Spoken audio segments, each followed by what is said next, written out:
You've touched upon this several points today, but I will ask this question from Stephanie in case there's anything you can add to it. She says, how do you keep your hope going for a better Malaysia when you are constantly dealing with conservative minds, selfish and corrupt politicians, and a broken government system of the country? Well, you know, I always say that we must always have hope, never give up on hopes. Because the day we give up on hope is the day we have nothing to live for, basically. So you can see examples in the olden days, you know, changes were made by people who keep on fighting for the hopes that they have. You know, that women were not allowed to vote before, but women now are allowed to vote. Because of why? There are a few of them who keep on fighting for the rights of women. So the same with our country. Yes, we see a lot of things that we are not happy about, but our country is we must, you know, there are many good people who are in this country, so we must keep at it, not give up. Just for example, for let's say you want to have a child, but you cannot have a child because of, you know, whatever reason. But do you give up on having a child? But you go to IVF, you go and see the doctor, you will keep on doing things so that you can bear a child, you can get pregnant, for example. But if you can't get pregnant, even after all the attempts, then you adopt, you know. So these are the things that people keep trying, for a change, basically. If you don't, we as the right-minded people, you know, other people may not think it is, but for us, we believe in a just society, an equal society, you know, for all Malaysians, you know, without any baggage of religiosity or whatever. Then we must keep it up, must keep up fighting, you know, and use our vote, you know, when the election comes. Vote for the right person, you know, vote for the right person and not necessarily party. Okay, if you believe that you know this person is having the right frame of mind together with us, the right thinking person, then vote for that person. So this is why I say never give up. Our country is great. You know, it's a beautiful country. We have so many nice and good things here and many good people. So, you know, we must keep on with our fight and never give up. Great. I mean, just touching on that, have you ever thought in the past or indeed something in the future that you might enter mainstream politics yourself? Well, I know this as a politician. Yeah, as a politician, I will never say never, because you know, life is so fluid. So I will not say no. I will never enter politics. As it is, probably I am in politics. I talk about politics all the time because whatever we do in our lives in Malaysia is so involved in politics and religion. It's so involved. So there's, I'm already involved. When I set up MAJU, it is not with a political reason, but it is for the benefit of uplifting or promotion of human rights and civil liberties in our country. But that's also connected to politics. If we don't change the political scenario, we will never have this promotion of the improvement of human rights as well as civil liberties. So everything we do in our lives are actually political. So I will never say no. Yeah. Did you in your life have a role model, and if you did, did you ever receive any support from them? I don't think I have any role model, but what I see is that I think encouragement from my beloved mother. When I grew up, I've always been different from the rest of my siblings, always very outspoken, very, what we say, I always answer back to my parents. And my parents don't like that, but still, for example, I remembered my mother, that she actually cheered me, because my late brother-in-law married secretly, second wife, and nobody dared to say anything about it, in front of. And then when I came back for holidays from England at that time, I was living, and I actually raised the subject to him and actually told him off and say that all these Malay men, when it comes to marriage, they will follow the so-called Islamic rules and laws, allowed to marry another, wife or third wife, but responsibility, nothing, absolute nothing, I said. So I was berating him. I remember he's a lovely brother-in-law, though he passed away, sadly. But so my mother was cheering me, and actually laughing, and and actually not trying to shut me up or things like that. So I at that time I do believe I got her support, to be honest. As I said, my mother is actually not educated, but she's very enterprising, very like, I don't know, although she's not educated, but she's simply a wonderful person, and she will do it according to what she feels is right as well. So I don't have, so-called role model when I grew up, but it's really, I always feel that personally, I naturally feel that I have to say and do something, despite negative feedback from friends, families. I don't care about other people. They can judge me, whatever. But still, I feel that is the right thing to do. So I must do it. I must say yes. So yeah, that's really. Role model is yourself lah, basically, I mean, you don't have to have any other role model. You are your own role model, as I said. Yeah, my kids are my role models. A question, she's just given her initials, which is SA, and it's not really so much of a question, more of a request, and just would like you to say a little bit more about your advocacy with the transgender society in Malaysia and speaking up for them. Well, to be honest, I'm not the activist for the trans people in Malaysia, because they have their own sort of NGO, as well as like Nisha Ayub is their main speaker for the trans community. But whenever the trans issues come up, I will always actually give my support to the NGOs, to the CSOs that support their causes, because I believe that we must work together. I can't be, like jack of all trades, I can't save the world for everyone. But, as I said, whenever people ask me about the LGBTIQ community, about the trans women, that being persecuted a lot in this country, even killed, then I will speak up on my own. But if you want any sort of more advocacy, usually done by the people themselves. They are the people who know about their own life. So they speak up for themselves, which is good, because you need to speak up for yourself. If you don't speak up for yourself, who will? So it's good that the trans community are speaking up for themselves. And we, as the other human rights advocates, must support them for their rights to live peacefully in their own lives. So I won't take the credit to be the advocates for the trans people, because I only support, and I will keep on supporting their rights to live peacefully. So this is a question from John Lowe.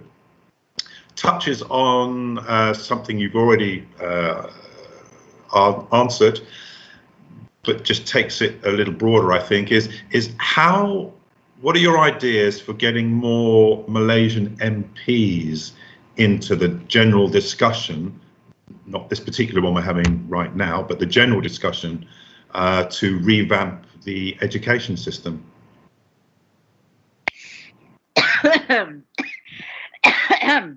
Okay, how do we bring the MPs?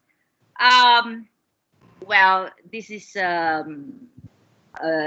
what, $6 million question, or what, you know, like, or 2.6 billion question. How do we bring the MPs? Now,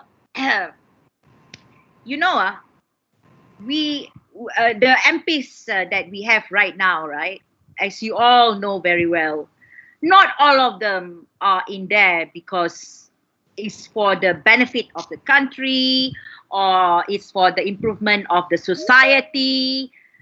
You know, as far as I know, as far as I can see, you know, they are there for themselves. You know, this is the thing. So you know, when I was in the Human Rights Committee of the Bar Council, I had the opportunity of meetings with many government officers, government agencies.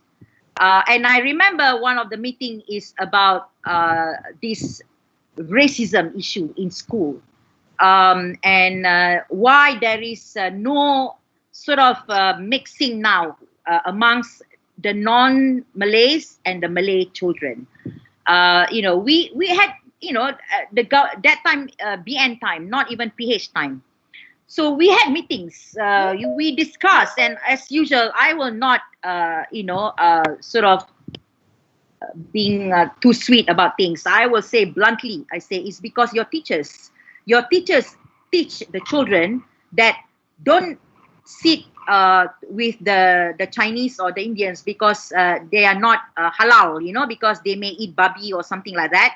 So, you know, don't go to their homes because, you know, their homes may be haram, a lot of dogs, or their plates and cups are all not clean. So this is your teacher's problem, I said. You are the one who set the tone of this racism, and this is why the children don't mix, because the Malays think the non-Malays are dirty, because this is what they have been taught. You know, I say during my time, there's none of this. I eat even from the same plate. You know, in my old school, the MGSS in Malacca, they even have 2 canteens, one for the Malays and one for the non-Malays, but both are halal. I was shocked when I see this. You know, it's because they say that, oh, because the cups and the things being shed in the old canteen by non-Malays, so it's not clean for them. This is the problem, I said. So how do I bring the MPs? It's useless if I want to bring the MPs into the conversation now, because all of them are useless, not all are, okay? But I don't have any faith in a lot of the current MPs because they have this mind about they must please the majority, they think, okay? So because of that, they will stick to their agenda, their political party agenda, that, oh, Ketuanan Melayu must come first. How can I bring this type of people into a conversation to start with? You know, the day we have right-minded MPs in our August House, then only, I think, you know, there's no need for even us to bring the MPs into the conversation with the NGOs or the CSOs. If right-minded people are put in the August House, no, they are the one who will think what is the best for our country. They are the one who will initiate the actions that need to be done. They are the one who will do the right thing, because we are here now because they are not doing their job. Okay, so what is the answer? The answer is use your vote in the next GE15 for the right person to be in the August House. That's my answer. To this next question, it's from Tiara. Moderate Malays are a dying breed. And how can certain more, as people describe, more extreme elements within the government be stopped from sort of marginalising the more moderate elements, or prevented from, in your opinion? Well, yes, I understand where she's coming from, because even the so-called moderate Malays now, for example, when I set up Malaysian Action for Justice and Unity, there are this group of professional Malays. Okay, they call themselves moderate, but they think the word liberal shouldn't be used in our sort of promotion of Malaysian Action for Justice and Unity, MAJU, because the liberal word is considered as nasty, as bad. See, this is the thing I want to say, that, you know, when people that are professional and yet they don't understand the meaning of liberal, and they are being carried away with the sort of things that goes around them, and call and black mark the word liberal, when in our Rukun Negara there is the word liberal as well. You know, how can we actually change these people when they don't even understand the meaning of the real meaning of being a liberal? You know, to them, being a it's because they are influenced by their minds of this religious thing, and say that if you're a liberal, you are promoting the LGBTIQ, you are promoting the a bad lifestyle. They don't even understand. This is what they are bought by the marketing of this idea, by the powers that be. To actually make it a devil of being a liberal. So this is why I said we need to use our own minds and brains, and say that, and then find out yourself and actually do it. Don't just I mean, there are many actually Malays who are very very very liberal and very open-minded, but they are also very religious, and I have many friends who are like that, but they understand that being religious is up to them, but they cannot be imposing their values on others. So there are many, but it's just that these many are still afraid to speak up because it will affect their families. They don't want to affect their business. They don't want to affect their jobs, But if we all think like that, nothing will change, Do you think that I speak up, I don't get affect as well? I may not get work from the Malays because they think I am anti-Malays. I am too liberal. I am super liberal, So perhaps some Malays do not want to give work, and I don't get invited to some places because they think that, I am too liberal. So I may give out the wrong sort of influence to others. So this is the thing. If we are all thinking the same thing, even though you are so-called the moderate Malays, you are not actually, this moderate idea is all rubbish, to be honest. There is no moderate, there is no extreme. It is about accepting people for who they are, basically. It's a lot of these moderate Malays fail to speak up because they are selfish, because they only think for themselves. If I am doing okay, why should I be bothered about other people? This is the problem. The moderate Malays or the liberal Malays must start to make a wave, must start speaking up. I can see the difference 10 years ago than now.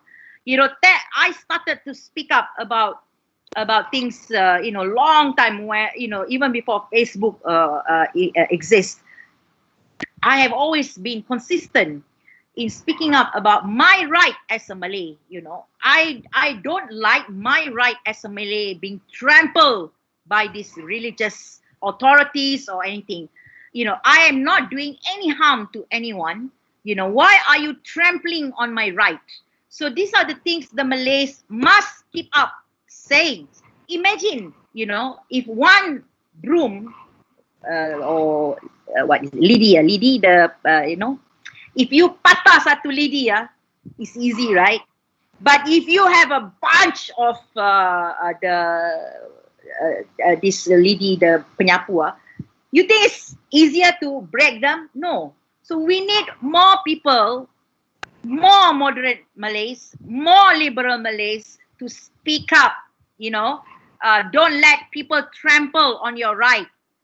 You know, as just because they think that they know better with regards to religion or, you know, things like that. So we need to change our mindset, and this is why I said it is something that we need to do together. You know, one person cannot do it. You know, I cannot speak up for all the Malays who want to be free in leading their life peacefully. You know, everyone must rise.